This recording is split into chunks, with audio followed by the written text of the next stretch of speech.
कला र संस्कृतिको त्रिवेणी सूचना चौतारी सञ्चार सहकारी संस्था लिमिटेडको प्रस्तुति साहित्य सुधा अन्तर्गत अग्रज अनुज समागम कार्यक्रममा उपस्थित सम्पूर्ण आदरणीय व्यक्तित्वहरूमा हार्दिक हार्दिक अभिवादन। म कार्यक्रम प्रस्तुता सुमन वर्षा आज यस जुम मञ्चमा हाम्रो निम्तोलाई स्वीकार गरेर आफ्नो अमूल्य समय दिनुहुने अतिथिज्यूहरूलाई कार्यक्रममा स्वागत गर्छु।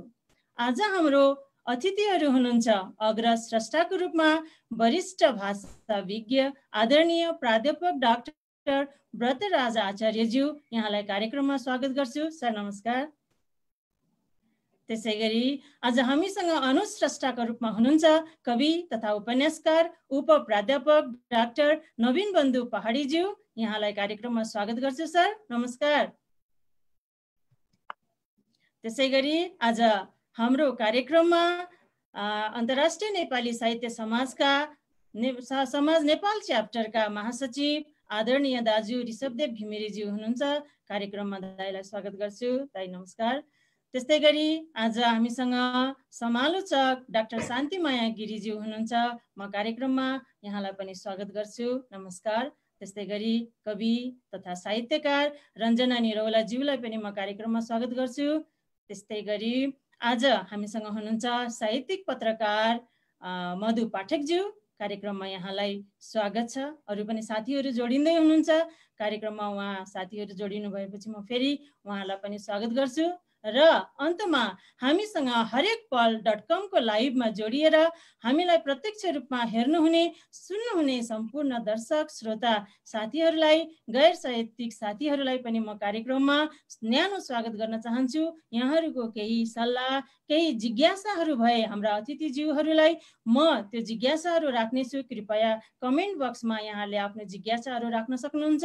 म पुलको काम गर्नेछु हाम्रो अतिथिज्यूहरूलाई यहाँको जिज्ञासा पुर्याएर पक्कै पनि यहाँको जिज्ञासाको हल गर्ने कोसिस गर्नेछु भन्दै म कार्यक्रममा आज हाम्रो अग्रज ग्यालेक्सी A10 भनिराखेको छ। कृपया नाम भयो भने सम्बोधन गर्न सजिलो हुन्थ्यो होला। ग्यालेक्सी A10 अनि अब त्यो गरिदिनु होला। र अब म हाम्रो अग्रज स्रष्टाको सानो परिचय गरेर अनि त्यसपछि कार्यक्रमलाई विधिवत रूपमा शुभारम्भ गर्न चाहन्छु। आज हामीसँग अग्रज स्रष्टाको रूपमा हुनुहुन्छ नेपाली भाषाका वरिष्ठ भाषाविज्ञ आदरणीय प्राध्यापक डाक्टर व्रतराज आचार्यज्यू। त्रिवी शिक्षा सेवामा 38 वर्ष प्राध्यापन गरी नेपाली केन्द्रीय विभागबाट 2 वर्ष अगाडि सेवानिवृत्त हुनुभएको हो। उहाँले भाषा विज्ञानमा विद्यावारिधि गर्नुभएको हो। उहाँका प्रकाशित कृतिहरू हाम्रो भाषा सहायक पाठ्यपुस्तक 2041, नेपाली समालोचनाको प्रारम्भिक चरण, नेपाली साहित्य सञ्चय, आदिकवि भानुभक्त जीवनी र कविताको सम्परीक्षण, आधुनिक नेपाली नाटक 2066, त्यस्तै गरी अनुसन्धान तथा आधुनिक नेपाली समालोचना, मध्यकालीन नेपालीको रूप वैज्ञानिक विश्लेषण, आदिकवि भानुभक्त लोकप्रियता र सामाजिक गतिविधि। साथै उहाँ विभिन्न बुलेटिन र स्मारिकाहरूको पनि सम्पादन गरिसक्नु भएको छ उहाँले। त्यस्तै गरी उहाँ भानु प्रतिष्ठान, नेपाल राष्ट्रिय संस्कृति प्रवर्धन केन्द्र आदिमा सामाजिक साहित्यिक सङ्घ संस्थाहरूसँग पनि उहाँ आबद्ध हुनुहुन्छ। त्यस्तै गरी उहाँले शिक्षा दिवस पदक 2052, गद्य आरोहण तथा रजत महोत्सव पदकबाट पनि सम्मानित हुनुभएको छ। उहाँलाई अझ उहाँको बाँकी जीवन सृजनशील बितोस्, उहाँ चाहिँ अझ कृतिमय जीवनको कामना गर्दै फेरि पनि कार्यक्रममा सरलाई न्यानो स्वागत गर्न चाहन्छु। सर आराम हुनुहुन्छ? हजुरको म्युट छ। हजुर म सन्चै छु, ठिकै छ, चलिरहेको छ। अब हामी अहिले भनौँ न यो सबै संसारै कोरोनाको कहरबाट अहिले मुक्ति पाउन सकिरहेको छैनौँ। अझै पनि हामी कोरोना कहरमै छौँ। यो लकडाउनको अवस्था नरहे तापनि अहिले अब हामी फेरि पनि पुनः यही अवस्थामा फर्किनु पर्ने हो कि भन्ने पनि संशय पैदा भएको छ। यहाँले यो समय, यो कोरोना कहरको समय अब साहित्यिक यात्रा अथवा साहित्यिक कृतिहरू निकाल्नुभयो अथवा के गर्नुभयो अथवा यो समयलाई कसरी व्यतीत गर्नुभयो, आफ्नो अनुभव र अनुभूतिको केही कुराहरू राखिदिनुहोस् न। धन्यवाद सुमनजी। अब कोरोनासँग जोडेर कुरा गर्नुभयो, तर कोरोना नलागेकै भए पनि सेवानिवृत्त प्राध्यापक भनिसकेपछि धेरैतिर दौडने मेरो अहिलेको अवस्था होइन।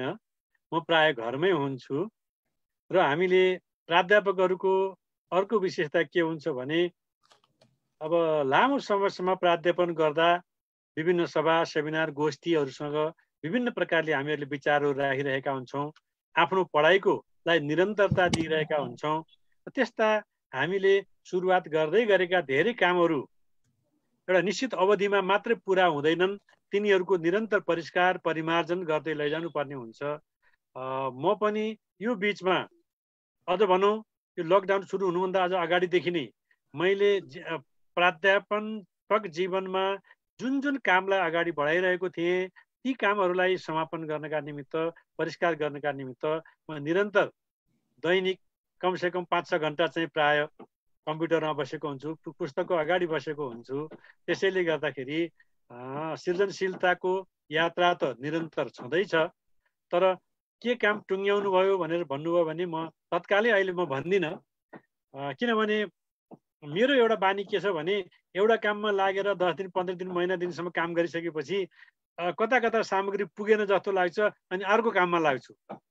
यहाँ आफ्नो पाइपलाइनमा भएका पुस्तकहरू मध्येमै पनि 5-7वटा 8-10वटै किताबहरू पनि छन्, तर ती किताबहरू मध्ये कुनै 50% अगाडि बढेका होलान्, कुनै 60-70% पुगेका होलान्, अब 80% पनि पुग्यो होलान् कुनै।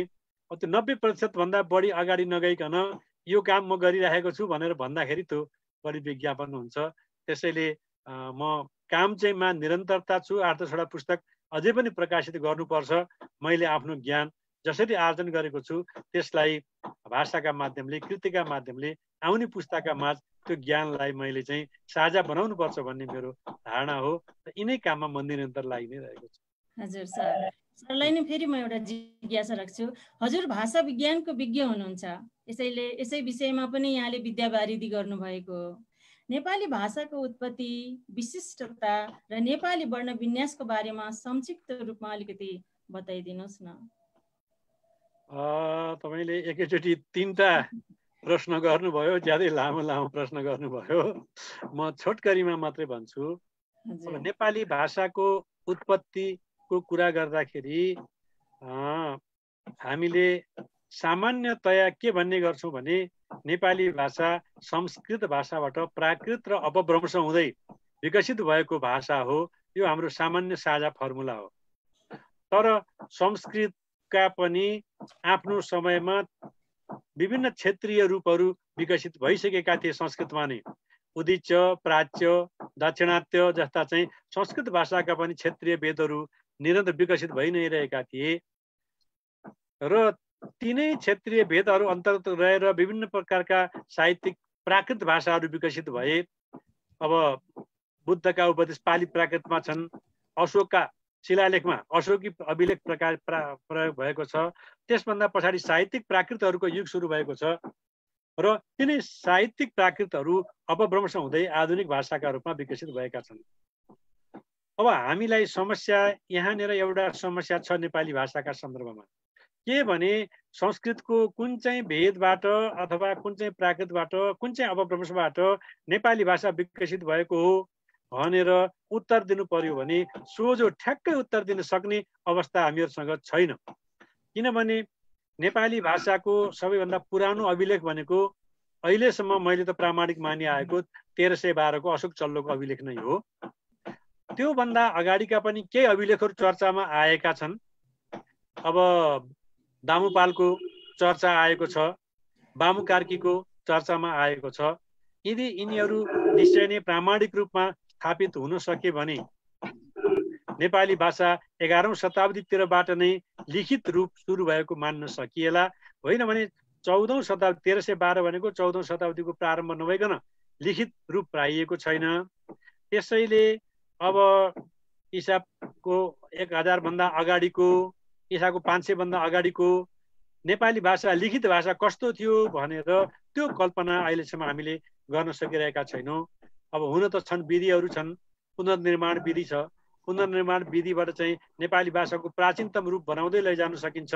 त्यसमा चाहिँ लाई चाहिँ नाम जे दिए पनि हामीहरू बनाउन सक्छौँ, त्यो सम्भावना छ। त्यो गहन अध्ययनको अवस्था हो त्यो। त्यसमा अझै हामीहरू पुगिसकेका छैनौँ। तैपनि हाम्रा विद्वानहरूले नाम चाहिँ दिनुभएको छ, पहाडी प्राकृत भन्नुभएको छ र पहाडी प्राकृतको खस अपभ्रंश भन्नुभएको छ। खस अपभ्रंशमा चाहिँ धेरैको सहमति छ, किनभने नेपाली जातिका पुर्खा पनि खस हुन् भन्ने बारेमा चाहिँ धेरै हाम्रो चाहिँ जानकारी छ। तर खस भनेको नेपालको मात्र दाबीको विषय होइन। खसहरूको खस अपभ्रंश मान्यौँ भने त्यो खस अपभ्रंश चाहिँ नेपाली, कुमाउनी र गढवालीको साझा इतिहास हो, त्यो साझा पूर्वरूप हो। र यी तीनटै भाषाकोबाट पुनर्निर्माण विधिद्वारा खस अपभ्रंश पुनर्निर्माण गर्न सकिएला, प्राकृत पुनर्निर्माण गर्न सकिएला, त्यसपछि मात्रै निश्चित रूपमा आधिकारिक रूपमा हामीले नेपाली भाषाको पूर्वरूप यो हो, यसरी नेपाली भाषा विकसित भयो भनेर भन्न सक्नेछौँ। तर पनि हाम्रो सौभाग्य भन्नुपर्छ, खस प्राकृतकाबाट जन्मेका तीनटा कुमाउनी, गढवाली र नेपाली भाषाको पूर्वरूप सिंजाली जस्ता भेदहरूमध्ये सिंजालीले सबैभन्दा पहिला लिखित रूप पायो। लेख्य भाषाका रूपमा सिंजाली विकसित भयो। सिंजाका चाहिँ खस राजाहरूले चाहिँ कुमाउ र गढवालसम्म पनि एक छत्र रूपमा शासन गरेका हुँदा त्यो बेलामा चाहिँ नेपाली भाषाको पूर्वरूप सिंजाली भाषा चाहिँ एउटा चाहिँ ठुलो क्षेत्रको लेख्य भाषाका रूपमा विकसित भएको थियो। र सिंजाली खस राज्य नटुक्रिएको भए, त्यो खण्डित नभएको भए सायद नेपाली भाषाको क्षेत्र, कथ्य क्षेत्र, लेख्य क्षेत्र, इतिहास, परम्परा ज्यादै समृद्ध हुँदै जान्थ्यो। कुमाउनी र गढवाली भाषा पनि नेपाली भाषाका चाहिँ भाषिकाका रूपमा मात्रै रहन्थे होलान्। तर आज हामीसँग त्यो अवस्था छैन। हामीले महाकाली पश्चिमका भाषालाई नेपाली भाषाभित्र समेट्दैनौँ। त्यसभन्दा पूर्वका जुन खस भाषा भनौँ, सिंजाली भाषाबाट विकसित भाषिक भेदहरूलाई मात्र नेपाली भाषाबाट समेट्छौँ। र यो भाषा चाहिँ अहिले प्राचीन काल, मध्यकाल, आधुनिक कालका रूपमा नयाँ चरणमा आइपुगेको छ। र यो खास गरी अहिलेको नेपाली भाषाको चर्चा गर्दा यसको आधार भनेको गोर्खाली भेद हो।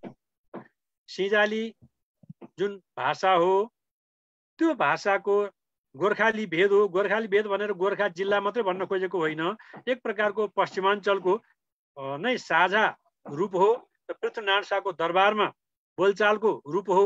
र त्यो बोलचालको रूपले प्रशासनिक भाषाको रूप लिँदै गर्दा भानुभक्तले साहित्यका माध्यमले साहित्यिक रूप प्रदान गरे र भानुभक्तको भाषाको साहित्यिक भाषाको सामर्थ्यले गर्दा यो भाषा छिटो ठुलो क्षेत्रमा विस्तार भयो।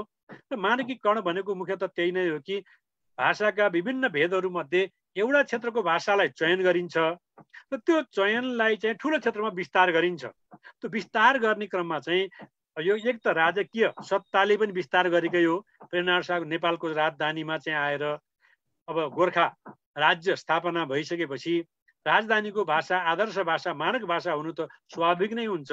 जसले पनि राजधानीको भाषालाई मानक मान्छन् नै, तर त्यसलाई जनस्तरमा सहज रूपमा ठुलो क्षेत्रमा विस्तार गर्न भानुभक्तका कृतिहरूले र अरू साहित्यकारका कृतिहरूले योगदान गरेका हुँदा अहिले आज हामी नेपाली भाषाको जुन प्रयोग गर्छौँ त्यो भानुभक्तको रामायणको उत्तराधिकारमा आएको भाषा नै हो। र तपाईँले अर्को पनि मानक भाषाको पनि चर्चा गर्नुभएको छ। त्यसमा चाहिँ म त्यति धेरै चर्चा गर्दिनँ, किन भन्दाखेरिमा मैले भन्दाखेरि आज खोलो अलिकति उल्टोतिर बगेको छ। सुल्टोतिर भाषा विज्ञानको सहज प्रवृत्ति जुन बाटोमा जानु पर्थ्यो त्यो बाटोमा सहज रूपमा जान पाएन। एउटा बिन्दुसम्म त गएको थियो, तर एउटा बिन्दुमा पुगेपछि त्यसमा विभिन्न अवरोधहरू सुरु भएका छन्। त्यसले गर्दाखेरि आज हामी एउटा मानकताको एउटा निश्चित कालखण्डमा छौँ। किनभने मानकीकरण त स्थिर बस्ने कुरा होइन। मानकीकरण पनि त्यसलाई अलिकति अगाडि जान दिएको भए हुन्थ्यो। बोलीचालीको भाषा र लेख्य भाषा, लिखित भाषालाई सहज नगिजको बनाइदिन सकेको भए अझ राम्रो हुन्थ्यो। अहिलेको वर्णविन्यासमा बोलचालको भाषाको धेरै नगिज त छ, तर ठ्याक्कै नगिज पुग्न पाएको छैन। र अहिले मैले भने भाषामा वर्णविन्यासका सुधारका जति पनि प्रक्रियाहरू सुरु भएका थिए तिनीहरू अहिले रोकिएका छन्, अथवा भनौँ अलिकति एक कदम दुई कदम अगाडि गएर एक कदम पछाडि फर्किएको अवस्था छ वर्णविन्यासको। तर पनि वर्णविन्यास भाषाको सहज विकास मात्र नभएर सामाजिक सम्झौताको पनि विषय भएको हुँदा जहाँ पुगेको छ, जसरी पुगेको छ, त्यसलाई हामीले एउटा कालखण्डसम्म साझा सहमतिका साथ प्रयोग गर्नुपर्दछ। त्यसैले म यसलाई धेरै बहसको विषय बनाएर मेरो गोरुको भारी टक्का भनिहाल्नुपर्छ भन्ने पनि छैन। हामीले अहिले मानिआएका संस्थाहरूमध्येमा कि त त्रिभुवन विश्वविद्यालयको नेपाली विभाग अथवा नेपाली उसको चाहिँ नेपाली विषय समितिहरू हुन्। ती विषय समितिहरूले अनुसन्धानमूलक पद्धतिबाट भाषाका बारेमा अध्ययन गर्दै नयाँ मानक बनाउँछन्। त्यस्ता मानकहरूलाई अझ स्थिरीकरण गर्नु पर्यो भने एकाडेमी जस्ता, साझा प्रकाशन जस्ता, नेपाल सरकार जस्ता संस्थाहरू पनि छन्। धेरै संस्थाहरूको यसमा चासो बढेको छ, रुचि बढेको छ र अहिलेको लागि तत्कालको लागि चाहिँ एकाडेमीले एउटा मध्यबिन्दुमा वर्णविन्यासको विकासलाई चाहिँ रोकेको छ। त्यो त्यसैले अहिले तत्कालको लागि हामी त्यही वर्णविन्यासलाई नै हामीले मानेर अगाडि बढ्दा त्यति धेरै ठुलो अन्तर आउँदैन।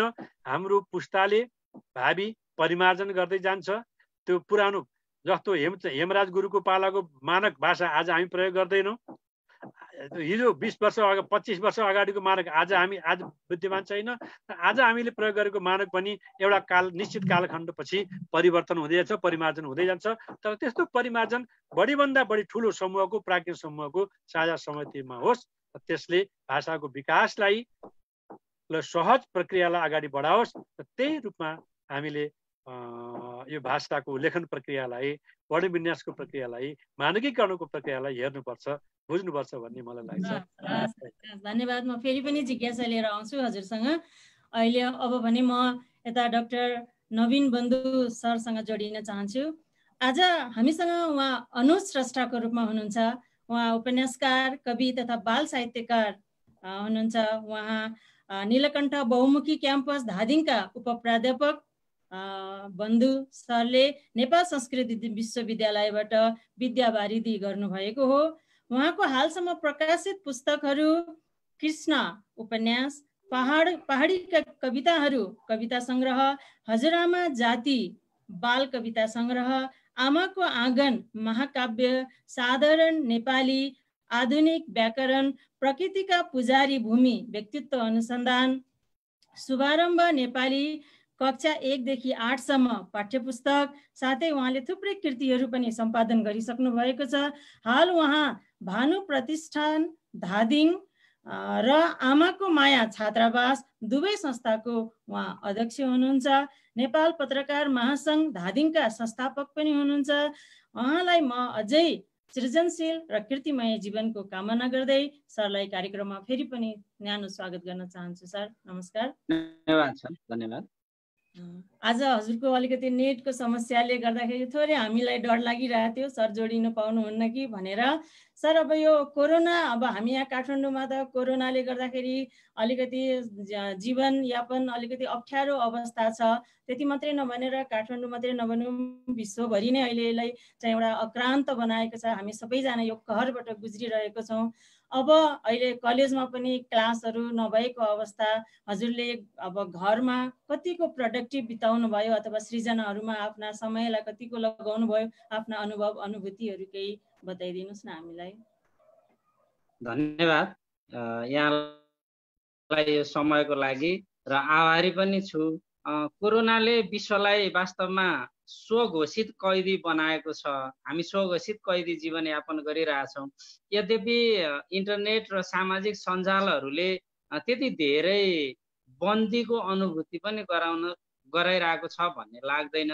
र अघि डाक्टर साहबले भन्नुभयो, हाम्रो व्रतराज गुरुले भन्नुभयो कि यो प्रोडक्टिभ जिन्दगी, सृजनशील जिन्दगीलाई वास्तव भानुभक्तले पनि रामायणको अन्तिम त्यसको पूर्णता जेलबाट गर्नुभयो।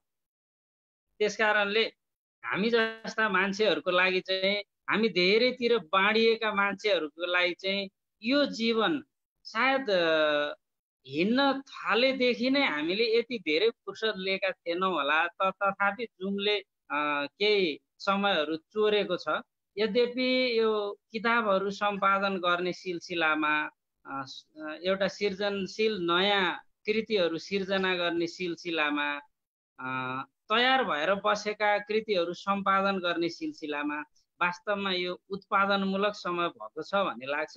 र हामीलाई चाहिँ कोरोनाले त्यति धेरै अन्याय गर्यो, अन्त बाहिरी प्रभावलाई नभन्ने र आफैलाई आफूभित्रै रहेर मूल्याङ्कन गर्ने हो भने न्याय गर्यो कि क्या हो भन्नुपर्छ जस्तो लाग्छ। अहिले धेरै स्रष्टाहरूको सृजनाहरू निस्किरहेको छ। अहिले वास्तवमा हामीलाई यो क्वारेन्टाइन, सेल्फ क्वारेन्टाइनले धेरै यो भनौँ न समय मिलेको छ ताकि हामी सृजनाहरूमा लाग्न सकौँ भनेर। ठिकै छ सर, सरलाई नै फेरि म एउटा जिज्ञासा राख्छु।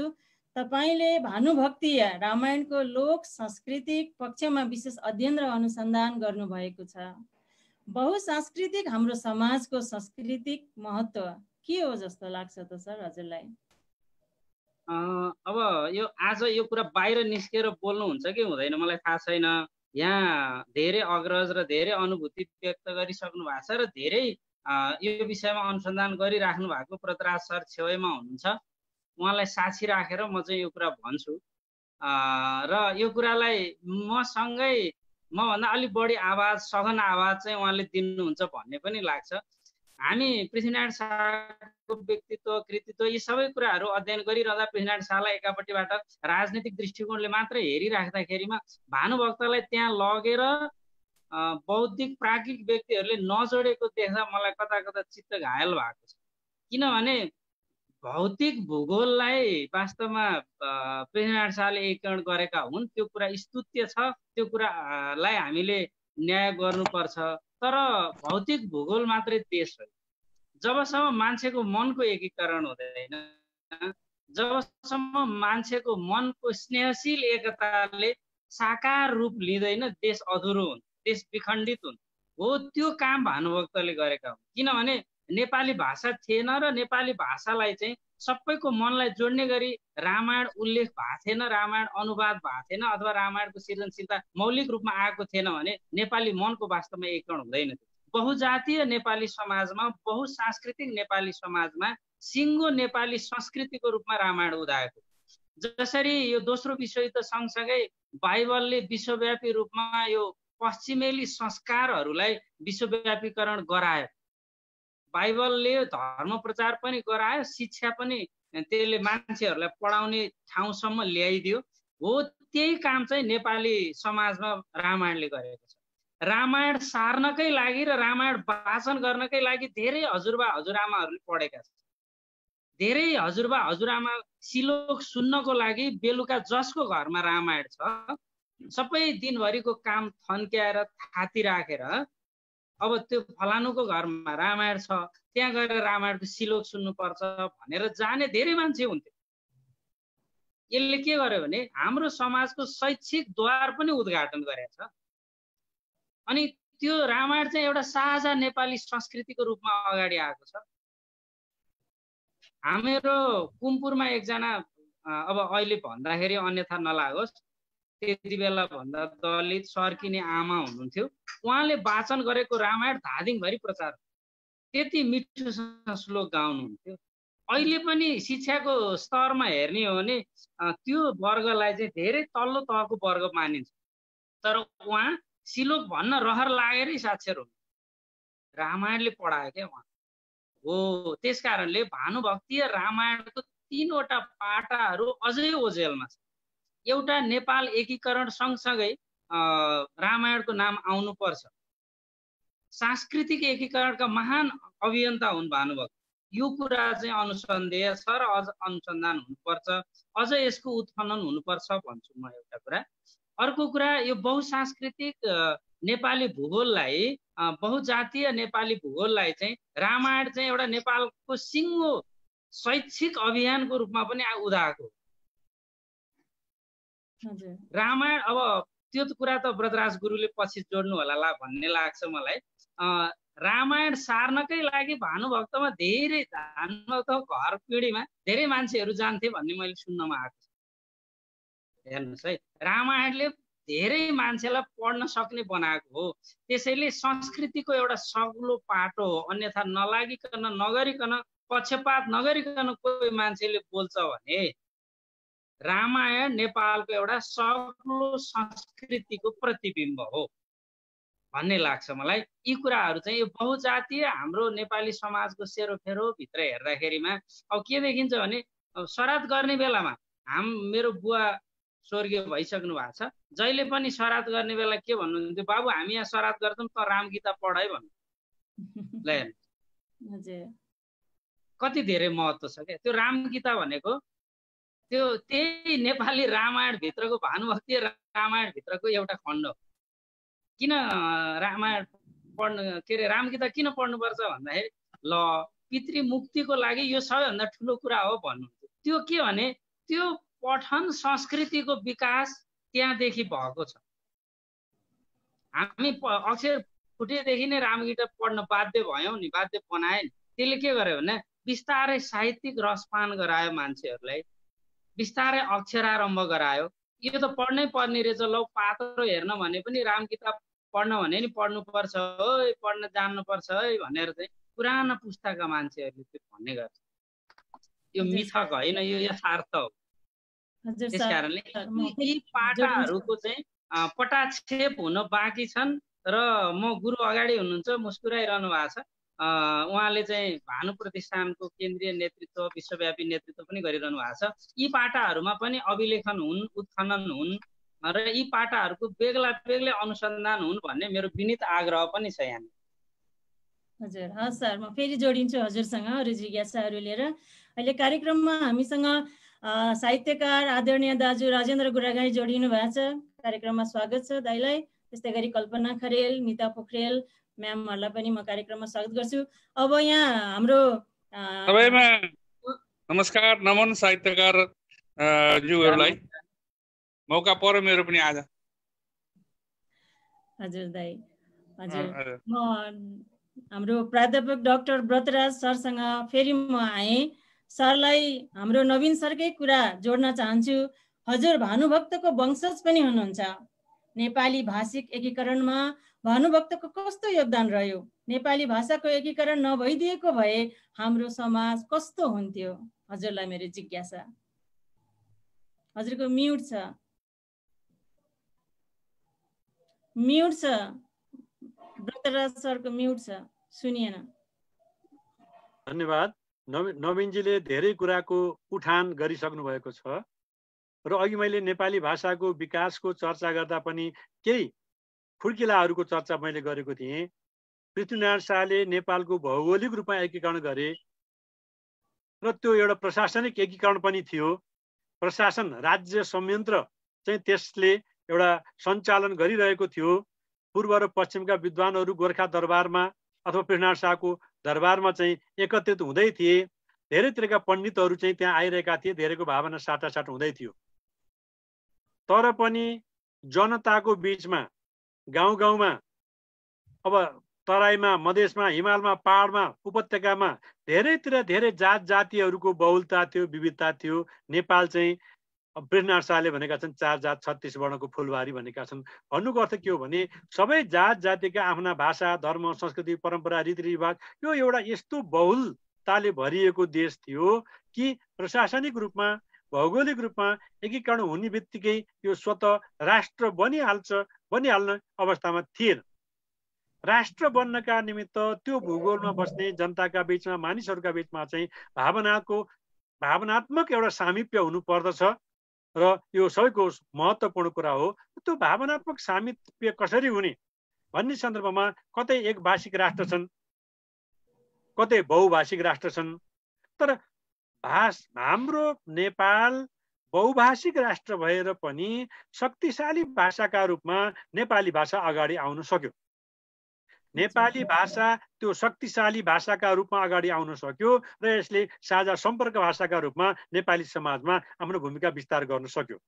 त्यो कसरी सक्यो भन्दाखेरिमा अघि नवीनजीले भन्नुभयो भानुभक्तले जतिखेर रामायण लेखे त्यो भानुभक्तको रामायणभित्रको जुन कवित्व छ, त्यो कवित्वको शक्ति, लोक लयको शक्ति, त्यसले अवलम्बन गरेको रामकथाको शक्ति र नेपाली जीवनको चाहिँ रूपान्तरणको जुन शक्ति छ, साहित्यमा चाहिँ प्रभावशाली रूपमा शक्तिशाली समाजका रूपमा उनले भानुभक्तले कविताका माध्यमले नेपाली समाजलाई जुन रामायणमा रूपान्तर गरे, त्यसले गर्दाखेरिमा सबै नेपालीले रामायण आफ्नो कथा आफ्नो गाउँको ठाउँको आफ्नो देशको आफ्नो समाजको कथाका रूपमा अवलम्बन गरे। त्यसले गर्दाखेरिमा रामायण जनतामा स्वतः गाउन थाले। हामीले के बुझ्नु जरुरी छ भने भानुभक्तको रामायणको पहिलो प्रकाशन 1941 मा भयो। मोतीराम भट्टले बालकाण्ड रामायण प्रकाशित गरेका हुन् सुरुमा चाहिँ। तर मोतीरामले बालकाण्ड छपाउनुभन्दा अगाडि नै भानुभक्तको रामायणका 20औं प्रतिलिपि भइसकेका रहेछन्। अघि नवीनजीले सङ्केत गर्नुभएको छ। प्रतिलिपिहरूमध्ये हामी 10-12 प्रतिलिपि त अहिले पनि हामीसँग उपलब्ध छन्। मोतीरामले सम्पादन गर्न लागेका कतिपय किताबहरू थिए, अरूले सम्पादन गर्न बनाएर लागेका कति किताबहरू थिए, ती किताब चाहिँ अहिले हामीसँग उपलब्ध छैनन्। उनीहरूले भनेका मात्रै छन्। काठमाडौँबाट 3टा लेखोट मगाएर, फलन ठाउँबाट 3टा लेखोट मगाएर हामीले सम्पादन गऱ्यौँ, उनीहरूले भनेका छौँ त्यस्ता लेखोट धेरै थिए। 1941-42 भन्दा अगाडि नै यत्र लेखोटहरूको परम्परा आएको थियो। र कतिपय लेखोटहरूमा अहिले राष्ट्रिय अभिलेखालयमा गएर हेर्दा थाहा हुन्छ, फलाना राणाकी छोरीले पढ्नका निमित्त यो प्रतिलिपि गर्न लाउनु भएको हो, फलाना चाहिँ सिंहका बस्नेतका छोरीहरूले चाहिँ पढ्नका निमित्त यो प्रतिलिपि गर्न लाउनु भएको हो। यस्ता धेरै प्रतिहरूमा चाहिँ कसले किन प्रतिलिपि गरायो भन्दाखेरि गाउँका जनताले त मुखमुखै पनि कण्ठ गरे। मोतीरामले भनेका छन्, एउटा साथीको बिहेमा गएको, रातभर त्यहाँ चाहिँ दोहोरो सिलो गाइरहे, कसका श्लोक रहेछन् भनेर बुझ्दै जाँदा भानुभक्तका श्लोक रहेछन्। यति राम्रो कविता लेख्ने भानुभक्तका कविता के छन् भनेर खोजी गर्दाखेरि बल्ल बल्ल रामायण फेला पारेर छापाउँदैछु भनेर उनले भनेका छन्। यसरी छापिनुभन्दा पहिले नै गाउँमा चाहिँ जनताले मुखमुखै गाउन थालेको। छापिनुभन्दा अघिदेखि नै चाहिँ धेरै दरबारिया उच्च घरानिया वर्गले शुद्ध छोरा बुहारीलाई पढाउनका निम्ति प्रतिलिपि गर्न थालेको। र छापिएपछिको इतिहास भन्नुहुन्छ भने त यो रामायण जस्तो चाहिँ शक्तिशाली साहित्य अरू छैन भन्ने कुरामा मलाई गर्व लाग्छ। किन भन्दाखेरिमा बनारसबाट एकै पटक एउटा प्रकाशकले होइन 4-5 वटा प्रकाशकले हरेक वर्ष 2000-3000 का दरले रामायण छपाउन थाले। र 2000 सालसम्मको मैले एउटा सर्वे गर्दाखेरि तिनीहरूले लाखौं प्रति रामायण छपाइसकेका रहेछन्। नेपाली समाजमा शिक्षाको त्यति कमजोर अवस्था थियो, पढे लेखेका मानिसहरू साह्रै थोरै थिए, तर पनि त्यो लाखौं प्रति रामायण छापियो र बिक्री भयो। बिक्री नहुने बात किन छापिन्थ्यो?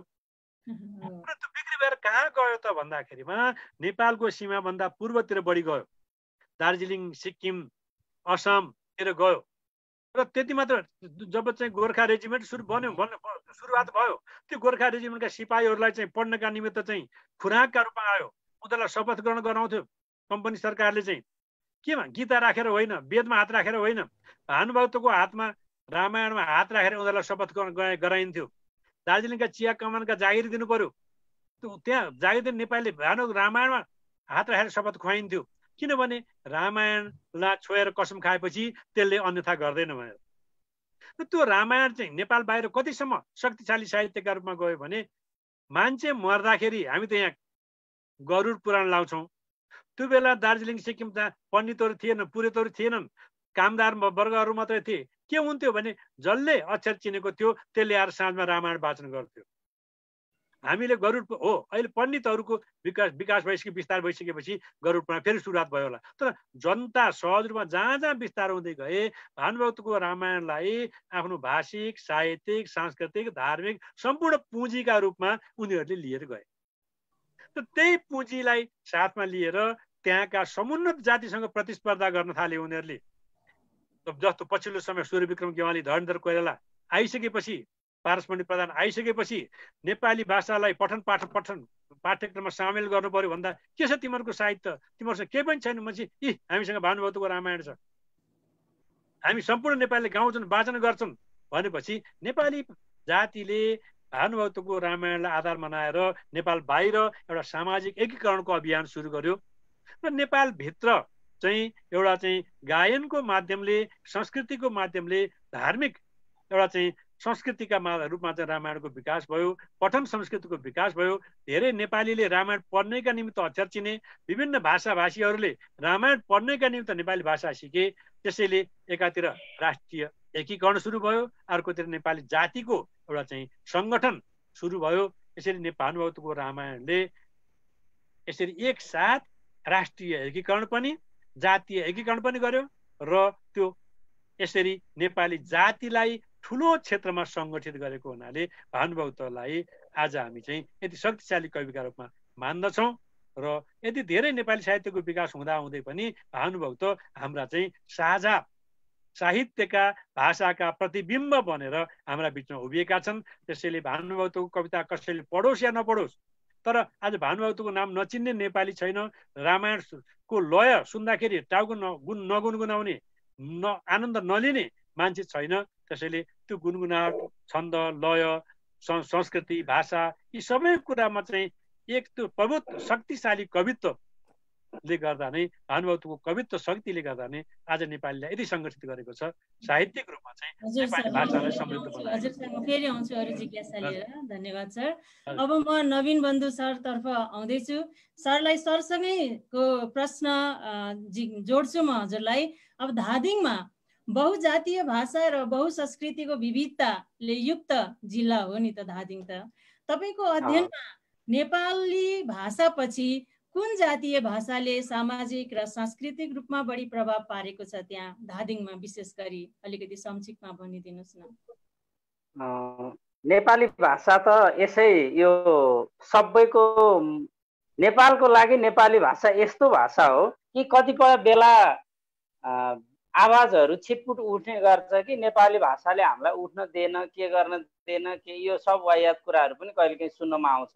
किनभने नेपाली भाषा नेपालको लागि यो विशेष त यो श्रेय भानुभक्तलाई नै जान्छ। यस्तो बनाइदिए कि नेपाली भाषालाई मर्ने गरी गाली गर्छन्, तर नेपाली भाषा कस्तो होला भन्नुहोस् त, नेपालमा यसको अपरिहार्यता कस्तो होला। जति गाली गर्छन् नेपाली भाषै प्रयोग गर्छन्। त्यसैले गर्दा नेपाली भाषाको विशिष्टता त अब यो नेपालको लागि वर्णन गरी साध्यै छैन। किनभने नेपालमा हाम्रो राष्ट्रियताको तन्तु सबै कुरा छिनिसक्यो, एउटा मात्रै बाँकी छ, त्यो भाषा। हामीलाई जोड्ने एउटा मात्रै तन्तु बाँकी छ, त्यो भाषा हो। नभए राजनीतिक दृष्टिले, धार्मिक दृष्टिले, यो हाम्रो विशेष गरी भौगोलिक राजनीति, अहिले जुन भूगोल पिछेको राजनीतिका चुराहरू उठेका छन्, ती सबै दृष्टिले विच्छेदित भइसक्दा पनि हामी भाषा र साहित्यको माध्यमले देश जोड्ने अभियानमा लागेका छौँ। यसको नेतृत्व डाक्टर साहबहरूले गरिराख्नु भएको छ र ऋषभदेव सरहरूले यसलाई अन्तर्राष्ट्रियकरण पनि गरिराख्नु भएको छ। यो हाम्रो गौरवको विषय हो। र दोस्रो विषय यहाँले उठान गर्नुभयो, नेपाली भाषा पछाडि अरू भाषाहरू के त्यस्ता आएका छन्, अरू भाषाको कस्तो महत्त्व छ, कस्तो भूमिका छ भन्ने कुरा आयो। अब जस्तो स्पेसल्ली मेन्दो माया भन्ने एउटा गीत छ, त्यो तामाङहरूको नृत्य हो। यसलाई चाहिँ अन्तर्राष्ट्रिय तामाङ सम्मेलनहरू हुँदा पनि यो उठान भइरहेछ, गइरहेछ। धादिङलाई नै पृष्ठभूमि मानेर केही साथी, तामाङ साथीहरूले तामाङ फिल्महरू अहिले बनाइराख्नु भएको छ, विकास भइरहेछ। यो तामाङ भाषाको पनि यहाँ महत्त्व छ। र अब नेपाली भाषाको चाहिँ यो धादिङेली रूप जस्तो भइसकेको छ क्या। हामी कक्षा कोठामा, कलेजहरूमा सुन्छौँ के अरे यो वचनमा अलिकति विचलन जस्तो भइरहेछ क्या, प्रयोग गरेर त्यस्तो गर्छन्। मलाई मो भन्ने है, म जाँदैछ भन्ने, म जाँदैछु नभने अरूमा पनि अब नेवारहरूले पनि विशेष गरी बाहुन क्षेत्रीका बच्चाले पनि त्यही कुरा चाहिँ बढी प्रयोग गरिरहेको देख्छौँ। यो अलिकति भाषामा विचलन आइरहेछ। यसको अर्थ के हो भने अर्को भाषाको प्रभाव पनि अलिक सघन भइरहेछ है, आयतन अलिकति बढिरहेछ है भन्ने कुरा चाहिँ देखिन्छ। त्यस कारणले अब जस्तो तामाङको चाहिँ यो अहिले सरकारले पाठ्यक्रममा आधारभूत तहमा अरू त्यहाँ स्थानीय भाषाहरूलाई पनि प्रयोग गर्ने भन्ने बनाएको हुनाले केही गाउँपालिकाहरूले तामाङ भाषाका पाठ्यक्रमहरू बनाइरहेछन् र त्यो अलिअलि पठन पाठन भइरह पनि देखिन्छ। र डुल्दै जाँदा हामीले के देख्यौँ भने हाम्रो एउटा अभियानले दार्खामा एउटा नयाँ किसिमको नृत्य छ, हेरौँ न कस्तो छ, त्यो चाहिँ अलि एकीकरणसँग जोडिया छ भनेर साथीहरूले भन्नुभयो र हामी गयौँ, एउटा टिम गयौँ त्यहाँ। बुढापाकालाई बोलाएर त्यो नृत्य गर्न लायौँ। त्यो के रहेछ भने नेपाल तिब्बत युद्ध हुँदाखेरिमा त्यो नेपाल तिब्बत युद्धको थोरै प्रभाव त्यहाँ परेको रहेछ। त्यहाँका योद्धाहरू पनि गएका रहेछन् र नेपाल एकीकरण गर्ने क्रममा त्यहाँ एउटा सानो घले राज्य रहेछ र त्यो घले राजालाई सहयोग गर्नको लागि यो केरुङ नाका हुँदै तिब्बतियन सेनाहरू आएका रहेछ। अनि त्यो चाहिँ लिम्जो भन्ने ठाउँमा युद्ध भएको रहेछ र नेपाली भनौँ त्यति बेला गोर्खाली सेनाले तिब्बतियन सेनालाई लिङ्जोबाट भगाएको रहेछ। हो त्यसरी विजय भएको खुसीमा त्यहाँ घोडचढी नृत्य भनेर सबै त्यो एरियामा चाहिँ नचाउन लगाएको रहेछ। त्यसलाई चाहिँ तामाङ भाषामा त्यहाँ गीतहरू गाइन्छ। त्यसमा त्यो हामीले उत्थान पनि गऱ्यौँ र त्यसको डकुमेन्ट्री पनि बनायौँ। यसरी स्थानीय संस्कृतिहरूलाई प्रवर्धन गर्ने, स्थानीय संस्कृतिहरूलाई बढावा दिने क्रममा चाहिँ अब त्यहाँ जाने, अनुसन्धान गर्ने, त्यसलाई बढावा दिने कुरा फेरि नेपाली भाषाकै माध्यम प्रयोग हुनुपर्छ। अरू भाषालाई पनि बढावा दिन र संरक्षण गर्न, प्रबोधीकरण गर्नको लागि पनि नेपाली भाषा नै त्यहाँ अगाडि लाग्छ। त्यो नभइकन काम लाग्दैन। नेपालमा त यो त एकदमै यो हाम्रो प्राण तत्त्व जस्तै हो, राष्ट्रिय एकताको प्राण हो यो नेपाली भाषा। यसैको सहयोगले अरू भाषाहरू पनि उठिरहेछन्, अरू भाषा पनि जुटिरहेछन्। त्यो जुटाइदिने काम पनि जो घरको इल्डर ब्रदर हो त्यसले गर्नै पर्छ। त्यो भूमिका नेपाली भाषाले मलाई लाग्छ प्रयोग गरिरहेछ भन्ने लाग्छ। हजुर सर, ठिकै छ। म फेरि आउँछु हजुरसित अहिले। अब म व्रतराज सरलाई नै सरसँगै एउटा भनौँ न अरू भाषाहरूले कसरी चाहिँ नेपाली भाषालाई हाबी गरिरहेछ अथवा नेपाली भाषालाई त्यसले डोमिनेट गरिरहेछ भन्ने कुरामै हजुरसँग म आउन चाहन्छु। अहिले विद्यार्थीहरूले अङ्ग्रेजी भाषालाई यति धेरै महत्त्व दिन्छन् कि उनीहरूले नेपालीको सामान्य शब्दहरू पनि बुझ्दैनन्। उनीहरूले त्यो शब्दलाई अङ्ग्रेजीबाट उल्था गरिदिएपछि अनि बल्ल उनीहरूले बुझ्छन्। अझ भन्ने हो भने बोर्डिङ स्कुलमा पढ्ने बच्चाहरूले त 1 2 3 4 अथवा 1 2 नम्बर भन्नका लागि उनीहरूलाई गाह्रो हुन्छ, उनीहरूलाई यति अप्ठ्यारो हुन्छ कि अब यसरी अब नेपाली भाषालाई शुद्ध रूपले बोल्न, पढ्न र लेख्नमा बच्चाहरूको अथवा हामी सबै नेपालीहरूको रुचि बढाउनका लागि चाहिँ कस्तो के गर्न सकिएला त? कसरी त्यसप्रति रुचि जगाउन सकिएला? धन्यवाद। तपाईँले यो राम्रो प्रश्न गर्नुभएको छ। यसको दुईटा अलग पाटो छ। एउटा त नेपाली भाषाले हाम्रो मातृभाषाहरूको भूमिका खोसेको छ र मातृभाषामा शिक्षा दिनुपर्छ भन्ने आवाज एकातिर छ, नेपालका विभिन्न भाषाभाषी समुदायका मानिसहरू भन्नुहुन्छ। एकातिर त्यो अवस्था छ। नेपाली भाषा डोमिनेन्ट ल्याङ्ग्वेजका रूपमा चाहिँ आयो, हाम्रो मातृभाषाको विकासलाई नेपाली भाषाले अवरोध गर्यो उहाँहरू भन्नुहुन्छ। यो एउटा चरण छ, छुट्टै अवस्था छ। तर अर्कोतिर चाहिँ नेपाली भाषा आफै पनि, तपाईँले अङ्ग्रेजीको कुरा गर्नुभयो, अङ्ग्रेजी मात्र होइन, जनस्तरमा हामीले चाहिँ गीत, सिनेमा अथवा रेडियो, टिभीका सिरियलहरू र रेडियोबाट बज्ने गीतहरू, सिनेमा हलमा चाहिँ उसले चाहिँ छाउने चाहिँ लागु हुने चाहिँ त्यो सिनेमाहरू हेऱ्यौँ भने हाम्रा साना साना नानीहरू चाहिँ हिन्दी भाषा पनि सहज रूपमा बोल्दछन् र अलिकति पढे लेखेको शिक्षित व्यक्तिहरू चाहिँ अङ्ग्रेजी माध्यमले चाहिँ शिक्षा प्राप्त गर्छ। र हरेक भाषाको एउटा सामाजिक भाषा आफैमा समृद्ध हुँदैन, त्यो भाषासँग आर्थिक अवसरहरू जोडिनुपर्छ। भाषाको विकास भनेको त्यो भाषासँग जोडिएको आर्थिक अवसर हो, समृद्धिको आधारहरू हो। नेपाली भाषा पढेर, नेपाली भाषाका माध्यमले यदि मेरो आजीविका चल्दैन भने मैले नेपाली भाषा लामो समयसम्म पढेर म बस्दिनँ, भावनाले मात्रै चल्दैन। यो कुराहरू चाहिँ नेपालका विभिन्न भाषाभाषी समुदायको पनि गुनासो त्यही नै हो। विभिन्न भाषाभाषी समुदायले आफ्नो बच्चालाई आफ्नो मातृभाषा त सिकाउँछन्, तर भोलि लोकसभामा जाँदाखेरि प्रतिस्पर्धा चाहिँ नेपाली भाषामा गर्नुपर्छ। त्यसैले उनीहरू चाहिँ एउटा चाहिँ समृद्ध परिवारका मानिसहरू हाम्रो छोराछोरीलाई आफ्नो मातृभाषाभन्दा पहिला नेपाली भाषा सिकाइरहेका छन्। काठमाडौँको नेवार समुदायमा जानुभयो भने यहाँ नेवारी भाषाका ठुला नाम चलेका साथीहरू पनि को घरमा पनि बच्चालाई नेपाली भाषा पहिला सिकाइएको छ। किनकि तैँले समुदायमा गएर, सोसाइटीमा गएर नेपाली भाषामा प्रतिस्पर्धा गर्नुपर्छ, नेवारी भाषा चाहिँ पछि सिक्दा पनि हुन्छ भन्नुभएको छ। अब यहाँनिर आइसकेपछि हामीले नेपाली भाषा र अङ्ग्रेजी भाषाको सम्बन्धको बारेमा पनि यसरी नै सोच्नुपर्ने हुन्छ। अङ्ग्रेजी अहिलेको प्रोडक्टिभिटी, उत्पादकत्वसँग जोडिएको भाषा भएर आइरहेको छ। एउटा चाहिँ ठुलो क्षेत्रमा चाहिँ रोजगारीको चाहिँ माध्यम भाषाका रूपमा आइरहेको छ। विश्वमा यदि नेपालको सीमाभन्दा बाहिर गयौँ भने, बाहिर हाम्रो जुन अहिलेको नयाँ जेनेरेसन छ, त्यो जेनेरेसन मध्ये लगभग 50% भन्दा बढी युवाहरू, पढे लेखेको युवाहरू नेपालभित्र होइन नेपाल बाहिर रोजगारी खोज्न लालायी छन्। र आफ्नो उच्च शिक्षाका निमित्त आफ्नो गन्तव्य नेपाल बाहिर बनाउन लालायत छन्। यो हाम्रो सामाजिक आर्थिक अवस्थाको चाहिँ एउटा चाहिँ बाध्यात्मक स्वरूप हो। हाम्रो अहिलेको चाहिँ यथार्थ स्थिति नै हो। यो स्थितिमा अङ्ग्रेजी भाषामा दक्ष नबनाइकन हाम्रो नयाँ पुस्ताले अब आफूलाई शैक्षिक रूपमा, सामाजिक रूपमा, आर्थिक रूपमा अगाडि बढाउन सक्ने अवस्था छैन। यो अवस्थामा नेपाली भाषा कसरी समृद्ध बनाउने, नेपाली भाषालाई नयाँ पुस्तामा कसरी लोकप्रिय बनाउने भन्ने एउटा चुनौती छ। यो चुनौती हामीले पनि आफ्नो भावनाले मात्रै कुरा गरेर हुँदैन। यसले राज्यले एउटा निश्चित पोलिसी दिनुपर्छ। नेपाली भाषाका माध्यमले कति क्लाससम्म मातृभाषामा शिक्षा दिने हो, कतिदेखि कतिसम्म नेपाली भाषालाई अनिवार्य रूपमा पढाउनु पर्ने हो र कतिदेखि कतिसम्म ऐच्छिक बनाउनु पर्ने हो, यो राज्यले दिने पोलिसी हो। जहाँसम्म विद्यालयहरूले निजी प्रयत्नबाट नेपाली भाषालाई वा अङ्ग्रेजी भाषालाई केलाई प्रोत्साहन गरिरहेका छन् भन्ने चर्चा हुँदै गर्दाखेरि अब रोजगारीसँग जोडिँदै जाँदाखेरि अहिले नेपालका धेरै स्कुलहरूमा चाइनिज भाषा नै पठन पाठन हुन्छ। हामीले बिर्सनु हुँदैन। नेपालमा चाहिँ हाम्रा टोलमा कोरियन भाषा सिकाउने सेन्टरहरू खुलेका छन्। हुँदा हिब्रू भाषा सिकाउने सेन्टरहरू खुलेका छन्। रोजगारी जहाँ पाइन्छ त्यहाँको भाषा मान्छेले सिक्दै जान्छ। त्यो एउटा दोस्रो तेस्रो भाषाका रूपमा सिक्नु जरुरी छ।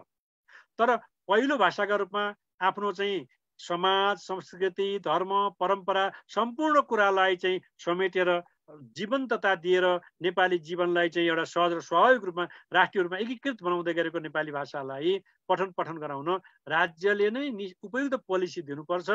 नेपाली भाषाका माध्यमले रोजगारीका अवसरहरू प्रशस्त सिर्जना गर्नुपर्छ। नेपाली भाषामा चाहिँ लेखन परम्परादेखि लिएर शब्दकोशदेखि लिएर त्यसलाई समृद्ध बनाउनु पर्छ। यी धेरै कुराहरू छन्। त्यसैले यो चाहिँ हामीले नाराका रूपमा होइन, व्यवहारमा नै काम गरेपछि मात्रै नेपाली भाषा चाहिँ लोकप्रिय हुँदै जाने हो। स्कुलहरूमा, बोर्डिङ स्कुलमा पनि सबै विद्यार्थी कमजोर छैन नेपाली भाषामा। त्यहाँ पनि नेपाली भाषामा राम्रा गुरुहरूले राम्रोसँग शिक्षा दिनुभएको छ। केही ठाउँमा चाहिँ खस्केको स्थिति छ भने दबाब समूहहरू पनि आवश्यक पर्यो भने त्यस्तो पनि हामीले सोच्नुपर्छ। तर मलाई लाग्छ यो राज्यको आफ्नो क्षेत्रभित्रको विषय भावनाले दबाब समूहले भन्दा राज्यले नै एउटा निश्चित नियम नीति नियमबाट यसलाई व्यवस्थापन गर्नुपर्छ भन्ने मलाई लाग्छ। हजुर सर, धेरै धेरै धन्यवाद। हामीसँग थुप्रै सहभागी साथीहरू हुनुहुन्छ, आदरणीय व्यक्तित्वहरू हुनुहुन्छ। अनि अब हामीसँग समय पनि एकदम थोरै छ। छोटकरीमा प्रश्न पनि राखिदिनु होला र छोटकरीमै हजुरहरूले जवाब पनि दिनु होला। म आज आदरणीय अन्तर्राष्ट्रिय नेपाली साहित्य समाज नेपाल च्याप्टरका महासचिव आदरणीय ऋषभ दाईलाई आफ्ना केही जिज्ञासाहरू राखिदिनु हुनका लागि म हार्दिक निवेदन गर्छु। त्यसै गरी यहाँले आफ्नो जिज्ञासा राख्न सक्नुहुनेछ। साथीहरू कोही हुनुहुन्छ भने मैले नाम भन्दिनँ, आफैले आफ्नो जिज्ञासाहरू राख्नु होला हात उठाएर। धन्यवाद सुमन। यो जुम मञ्चमा प्राध्यापक डाक्टर व्रतराज आचार्य र डाक्टर नवीन बन्धु पहाडी दुवै व्यक्तित्वहरू भाषाका विज्ञहरू हुनुहुन्छ। मेरो जिज्ञासा, नेपाली भाषा समृद्ध छ, यसको अझ भाषिकाहरूको मिठास, त्यसको प्रयोग अझ जता हामी पश्चिम गए पश्चिमको एक खालको मिठास, पूर्व गए पूर्वको एक खालको लवजको मिठास, यो सँगसँगै अघि नवीन बन्धु सरले भन्नुभयो यो चाहिँ अरू मातृभाषाहरूबाट आएको प्रभाव पनि हो भन्ने छ। अहिले नेपाल सरकारले जुन भाषा आयोग बनाएको छ, म यो व्रतराज सरलाई मेरो जिज्ञासा, यो भाषा आयोगले गर्नुपर्ने चाहिँ के थियो, के गरिरहेको छ, पक्कै पनि यहाँहरूलाई जानकारी छ होला। अर्थात् गरिरहेको छैन भने यहाँहरू जस्ता भाषामा असाध्यै भिजेर अनुसन्धान गरेर नेपाली भाषालाई समृद्ध बनाउने सवालमा लागि परिरहनु भएका व्यक्तित्वहरूको तर्फबाट नेपाली भाषाको समृद्धि, विश्वव्यापीकरण र यसको एउटा मानकीकरणको सवालमा भाषा आयोगले के गर्नु पर्थ्यो होला, संक्षिप्त रूपमा बताइदिनुहुन्छ कि आदरणीय व्रतराज सरलाई मेरो जिज्ञासा। धन्यवाद ऋषभजी। यो राष्ट्रिय परिवेशका प्रश्न गर्नुभएको छ। यसमा भाषा आयोगको कुरा चाहिँ संविधानले चाहिँ टेक्यो र वास्तव त्यो आयोग चाहिँ पूर्णता चाहिँ अहिले पाउन नसकेको अवस्था छैन। तैपनि त्यसले केही न केही काम चाहिँ गरेको छ र भाषा योजना गर्नु पर्थ्यो। भाषा योजनाको अवस्था चाहिँ त्यति धेरै रूपमा त्यसले गर्न सकेको मैले बुझेको छैन। तर नेपालका लोपोन्मुख भाषाहरूको अभिलेखीकरणमा चाहिँ त्यही भाषा आयोगले केही काम गरेको छ र मलाई लाग्छ भाषाहरूको पोलिसी निर्धारणमा पनि त्यसले केही काम गरेको छ। त्यही पोलिसी निर्धारणको दायराभित्र बसेर मातृभाषामा शिक्षा, क्षेत्रीय प्रशासनिक भाषाका रूपमा विभिन्न भाषाहरूको विकासका कुराहरू अगाडि आइरहेका छन्। तर पनि नेपालमा समस्या के हो भने त्यो शैक्षिक क्षेत्रमा त ऐच्छिक रूपमा वैकल्पिक रूपमा विभिन्न भाषाहरूको पठन पाठनलाई चाहिँ सहज रूपमा प्रयोग गर्ने अवस्था छ। तर ऐच्छिक रूपमा पठन पाठन गराउँदा त्यसले चाहिँ रोजगारीमा चाहिँ के भावनात्मक रूपमा त्यसले समृद्धि मात्रै दिने हो कि अब त्यसले रोजगारीमा पनि अवसर दिने हो भन्ने कुरा प्रश्न सँगसँगै छ। र त्यसभन्दा अझ बढी अर्को महत्त्वपूर्ण कुरा के हो भने प्रशासनिक भाषाका रूपमा नेपालीका विकल्पमा अरू भाषा हामी कति प्रयोग गर्न सक्छौँ, ती भाषाहरूको चाहिँ सम्भाव्यता कति हुन्छ, यो चाहिँ जटिल प्रश्न छ। नेपाल जस्तो 200 वर्षभन्दा बढी लामो 250 वर्षसम्म एकात्मक राज्य व्यवस्था कायम रहेको र एउटै भाषाका माध्यमले प्रशासनिक संरचनाहरू काम गरिरहेको अवस्थामा हामीले अहिले आर्थिक समृद्धिका निमित्त जुन सङ्घीय राज्यको परिकल्पना गरेका छौँ, सङ्घीय राज्य बन्दै गर्दा अभ्यासमा आउँदै गर्दा ती सङ्घीयताका जुन एउटा प्रशासनिक खर्चहरू छन् त्यो खर्च राज्यले वहन गर्न सक्ने कि नसक्ने एउटा गम्भीर प्रश्न उठेको छ। सङ्घीयता नै धरापमा पर्न जाने हो कि भन्ने अर्को समस्या छ। किन भन्दाखेरिमा यो राज्य संयन्त्र यति हामीले चाहिँ खर्चिलो बनाएका छौँ, अहिले राज्यले चाहिँ आफ्नो चाहिँ राज्य उठेको करले चाहिँ कर्मचारीलाई तलब भत्ता खुवाउन सक्ने हो कि नसक्ने हो, यो एउटा दुविधा छ। बाहिरको एडले चाहिँ कर्मचारीको तलब खुवाउनु पर्ने अवस्था पनि आउने हो कि पनि जटिलता छँदैछ। तर पनि त्यो पहिचानको जुन मुद्दा छ त्यो मुद्दालाई अहिलेको सङ्घीय जुन राज्यको अवधारणा छ यो राज्यले त्यति सही रूपमा समेटिएको छैन, प्रतिनिधित्व गरेको छैन।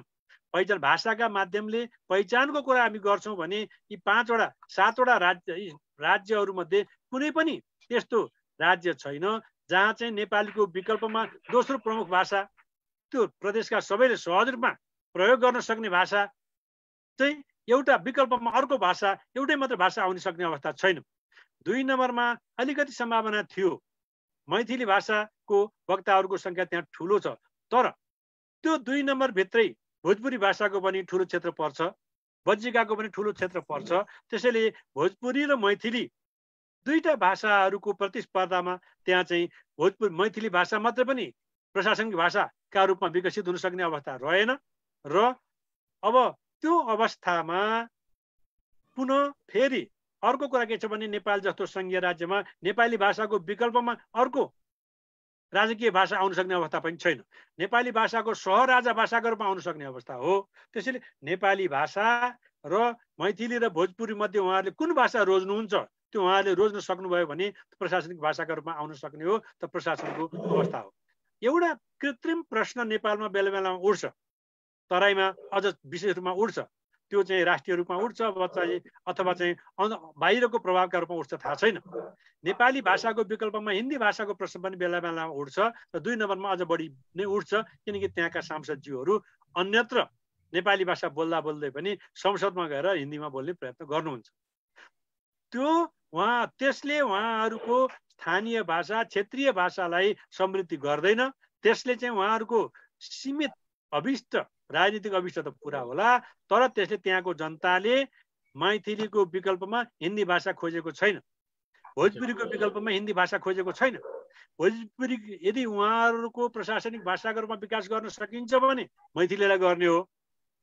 र मैथिली पछि त्यस क्षेत्रका जनताको दोस्रो महत्त्वपूर्ण शक्तिशाली भाषा भनेको नेपाली भाषा नै हो। अहिले नेपालको कुनै पनि त्यस्तो ठाउँ छैन जहाँका जनताले नेपाली भाषालाई दोस्रो भाषाका रूपमा प्रयोग गर्न नसक्ने अवस्था अब छैन।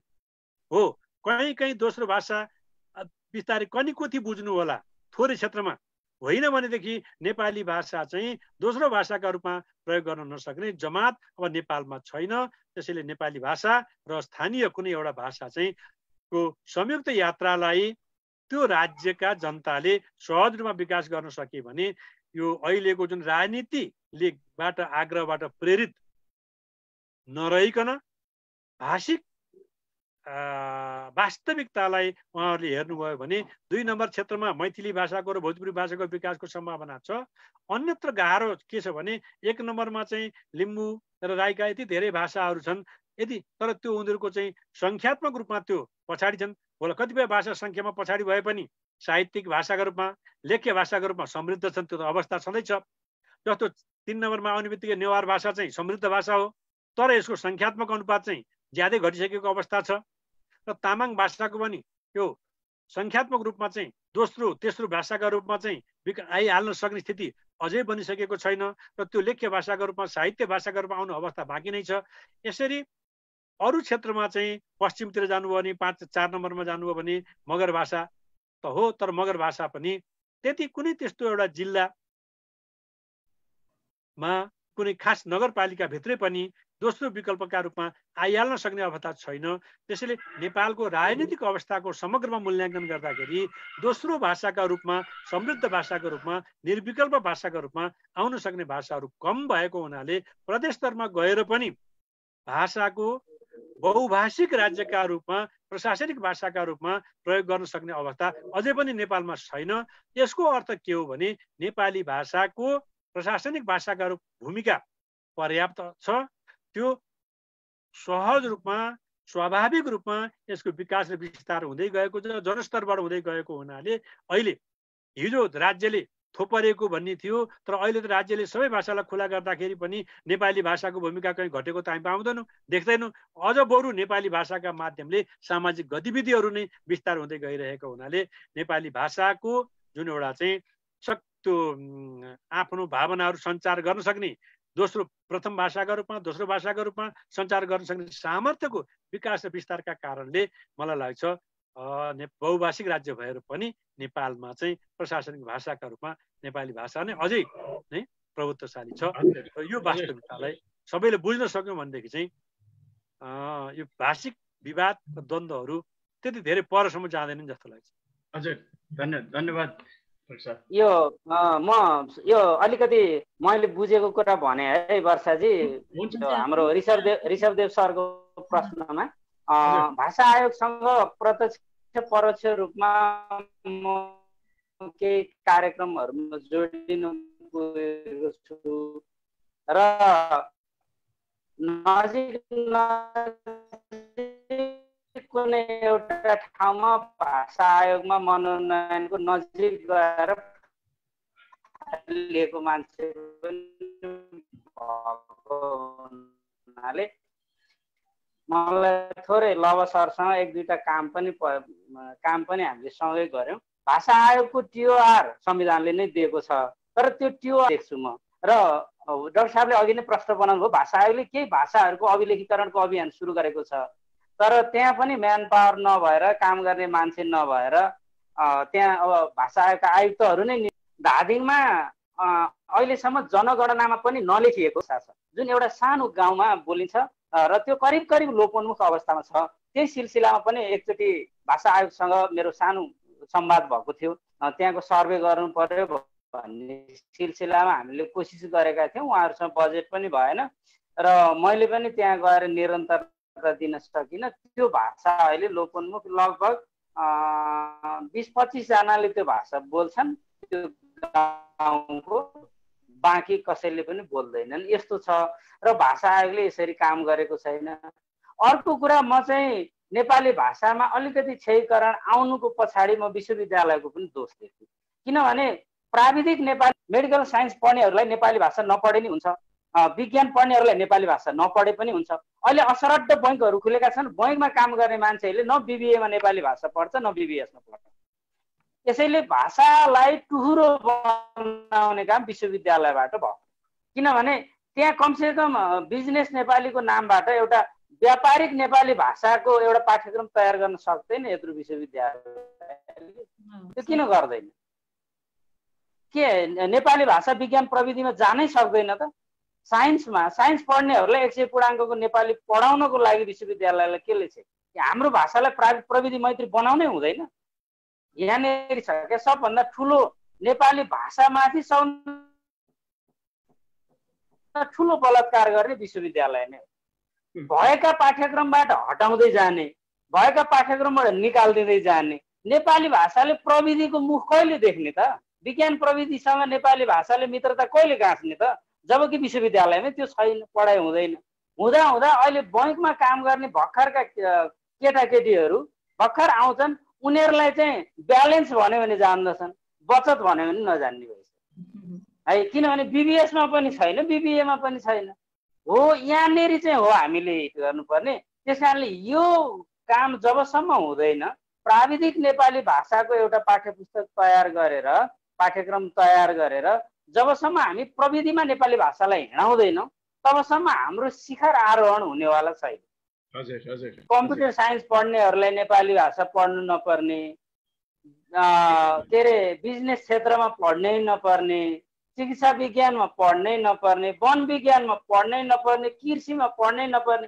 कृषि पढ्नेहरूले हलो जोत्ने बाबुआमालाई केमा संवाद गर्ने? म एउटा सानो उदाहरण भन्छु है, यो हाम्रै क्षेत्रमा घटेको घटना। साना किसान विकास परियोजनाको डिजी आउनुभयो एकचोटि हाम्रो सुनौला बजारको साना किसान अवलोकन गर्न। हेर्नुहोस् है कस्तो समस्या छ। आउनुभयो, त्यसपछि त्यो साना किसानका अध्यक्ष एकजना नारायण पोखरेल भन्ने मेरो साथी हुनुहुन्थ्यो, उहाँले सुनाउनु भएको किस्सा हो यो, यथार्थ। अनि आउनुभयो, आएपछि उहाँ जानुभयो, उहाँ त्यहाँ अध्यक्षको घरमा बास बस्नुभयो। अनि त्यसपछि भैँसी उहाँले पानी पर्ने ठाउँमा बाँध्नु भएको थियो, बेसरी हिलै हिलो भएको भैँसी। बिहान अलिअलि पुछपाछ गरेर त्यो हिलो भैँसी दुहुने। दुहेपछि त्यो अब आएको अतिथिलाई तातो तातो गाउँको चाहिँ लोकल दुध खान दिउँ भनेर उहाँले चाहिँ एक गिलास दुध चाहिँ स्टिलको गिलासमा लिएर जानुभयो। तिनले उठेर हातमुख धुँदै त्यो हिलो भैँसी दुहोको हेरिरहेछन् है। उनी कृषिको चाहिँ विशेषज्ञ, हेर्नुहोस् है। अनि हेरिरहेछन्। त्यसपछि त्यो दुध लिएर यो के को दुध ल्यायो तिमीले भने काठमाडौँको नेवार चाहिँ, अन्यथा नलाओस् यो कुरा चाहिँ। यो मैले भर्खर भैँसी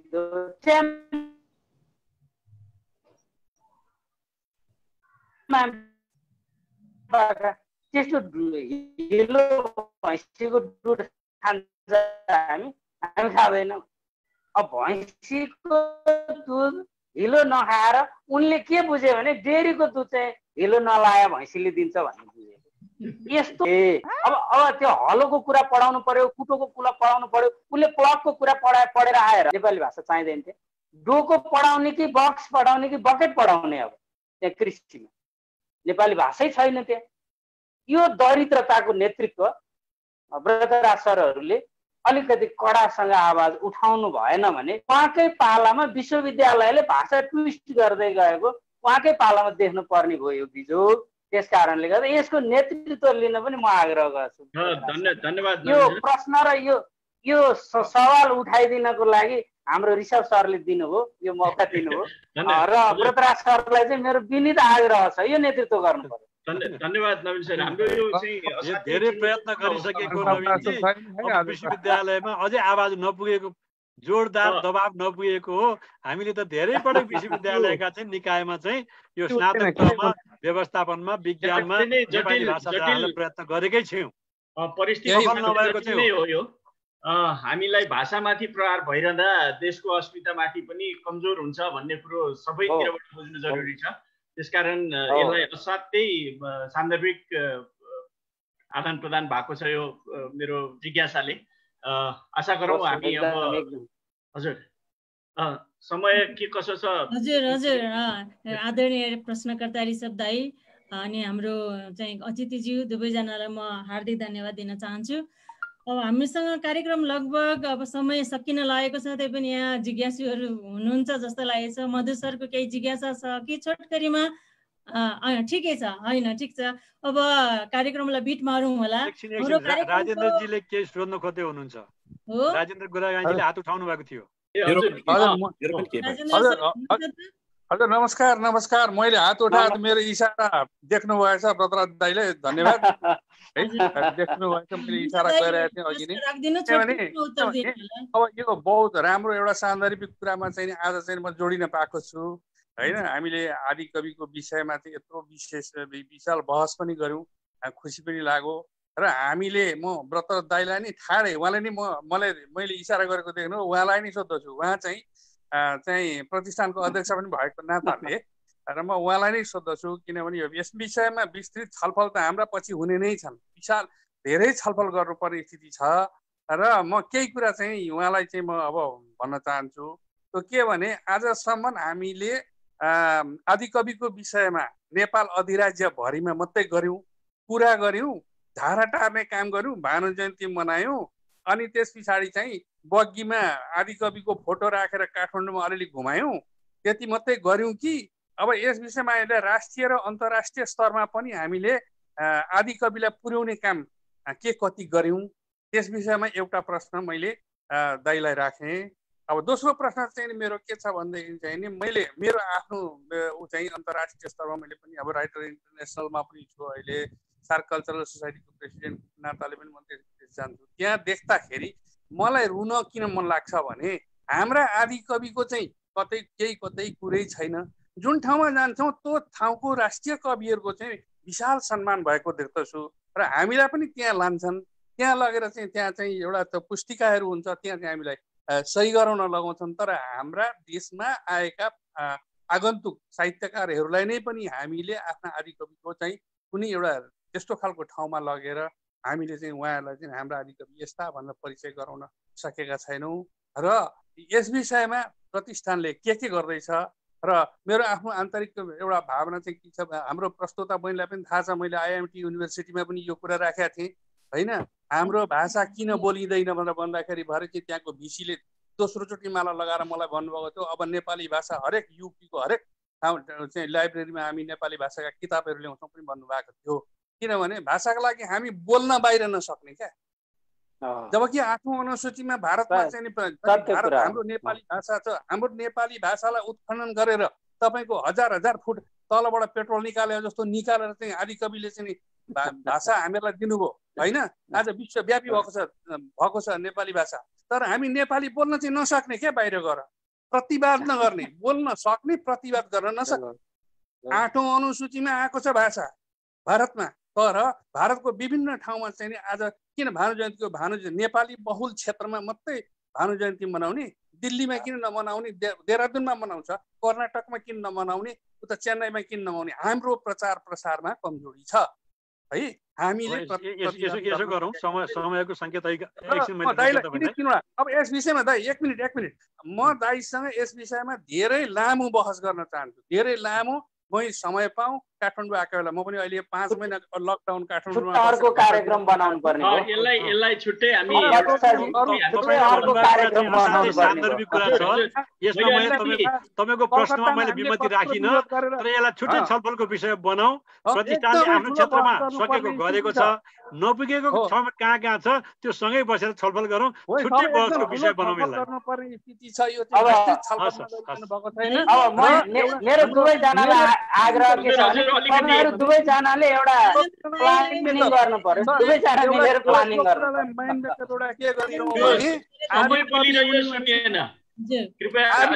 युनिभर्सिटी चाहिन्छ हामीलाई नेपालमा, आदिकवि युनिभर्सिटी हुनुपर्छ, विश्वविद्यालय हुनुपर्छ। धन्यवाद राजेन सर, असाध्यै सान्दर्भिक कुरा उठाइदिनुभयो। हाम्रो साहित्यिक तीर्थस्थल छैन, समय दिएकोमा उद्घोषकलाई म धेरै धेरै धन्यवाद। हाम्रो साहित्यिक तीर्थस्थल छैन, बनाउनु जरुरी छ, धेरै काम गर्न बाँकी छ। मैले गर्न बाँकी छ मात्रै भनेर हुँदैन, बाँकी छ भनेर भनेको हामीले आज कति वर्षको भानुभक्त धन्यवाद हजुरलाई मैले एकदम आग्रहका साथ धन्यवाद भने।